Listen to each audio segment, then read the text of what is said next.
Kang bade tumaros ari abdi Islamna alias janten muslimna ti iraha sedengkeun ti alit keneh kan teu disahadatan nyaho-nyaho terang tos ageng bahwa urang teh muslim. Jawabanana hayu urang tingali dina kitab Inaratud Duja Nadom Safinatun Naja halaman kalima. Wa amma man wulida fil Islam, anapon ari jalma anu dilahirkeun dina kaislaman kaya ning indung bapak nate muslim, tah pajazama mastikeun saha Syekh As-Sanusi, Syekh As-Sanusi wa ghairuhu jeung ulama anu sanesna annahu baqin ala fitrati yaumil misaq, sanyana ieu si jalma anu dilahirkeun dina kaislaman kaya ning indung bapana teh muslim, tah ieu si jalma teh tetep dina fitrah yaumil misaq, tetep dina kasucian poenan perjanjian nalika keur di alam arwah. Kan urang teh ditanya ku Allah, alastu birabbikum, urang sadaya ngajawab bala leres, syahidna urang sadaya bersaksi bahwa Allah teh pangeran urang sadayana.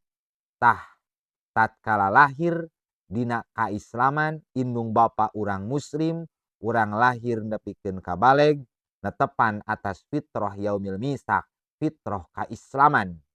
Wahunaka dina ieu fitrah yaumil misak hasola hasil naon atas diku percayana urang ka Allah wal iqraru sareng pengakuanana urang ka Allah dengan kata syahidna nalika urang keur di alam arwah yaumil misak. Wadzalika huwal iman, itu tasdik sareng ikrar adalah keimanan. Falam yahtaj li insya'il iman marrotan ukhra, ye si jalma teu mika butuh kana memulai deui keimanan dina balikan anu sejen ba'da nas'atis tsaniyah, dina sabada kehidupan anu kadua di alam dunia tatkala urang lahir dina kaislaman kaya ning indung bapana Islam. Berarti urang mah Islamna ti yaumil misak keneh, ti alam arwah keneh.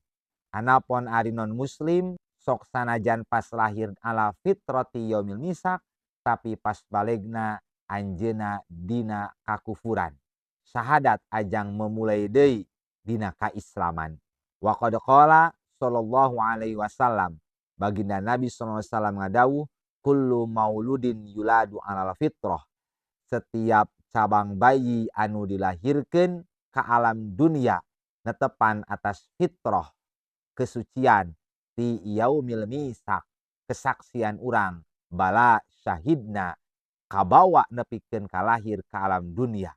Ngan wa abawahu yuhawwidanihi, ibu ramana nu ngajadikeun beragama Yahudi, au yunassiranihi atawa ibu ramana nu ngajadikeun beragama Nasrani ka eta budak, au yumajjisanihi atawa ibu ramana nu ngajadikeun beragama Majusi ka eta nu jadi budakna.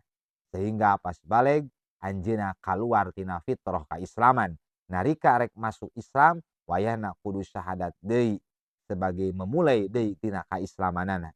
Walaupun urang lahir dina kaislaman henteu putus eta fitrah yaumil misak, ti lahir nepikeun kabaleg masih keneh aya kaislaman henteu kapotong kuluar ti Islam, lakin yajibu tatapina wajib alai atas isi jalma naon annutqu ngucapkeun bisyahadataini kalawan dua kalimat syahadat, wujubal furu'i kalawan wajib menurut furu fakot wungkul marrotan sakali balikan ngucapkeun dua kalimat syahadat urang wajib yanwi biha al wujub, nganiatan kalawan sakali balikan eta ngucapkeun dua kalimat syahadat nganiatan ngalaksanakeun kawajiban.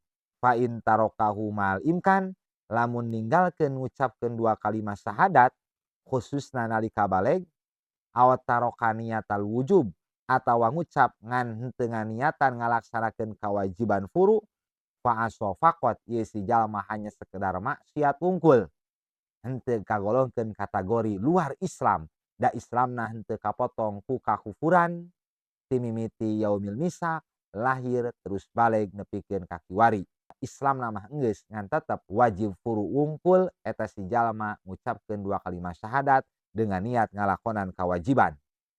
Ngucapkeun 2 kalimat syahadatna teu kudu disaksian ku batur, bisi ku kolot baheula henteu disahadatan nalika baleg mangga ti ayeuna ti mimiti ngupingkeun video ieu ngucapkeun 2 kalimat syahadat dengan niat ngalaksanakeun kewajiban furu. Asyhadu alla ilaha illallah wa asyhadu anna Muhammadar Rasulullah. Gugur kewajiban furu urang, moal kalebetkeun kategori maksiat. Matak lamun urang boga budak, lamun budak urang geus baleg, nalika nincak baleg, budak urang disahadatan deui. Jeung manehna supaya nganiatan ngalaksanakeun kewajiban furu ngucapkeun 2 kalimat syahadat. Walam naro fidzalika khilafan, kami henteu ningali fidzalika dina itu hukum kewajiban ngucapkeun 2 kalimat syahadat, wujubal furu faqat, khilafan kana perbedaan pendapat hartosna ulama sepakat wajib ngucapkeun 2 kalimat syahadat. Ngan ulama ikhtilaf aya nu nyebatkeun cukup ngucapkeun 2 kalimat syahadat nalika keur salat, aya nu nyebatkeun teu cukup ngucapkeun 2 kalimat syahadat nalika keur salat, tapi kedah aya momen anu khusus di luar ti salat ngucapkeun 2 kalimat syahadat dengan niat ngalaksanakeun kewajiban. Mugi aya mangfaatna wallahu a'lam bissawab.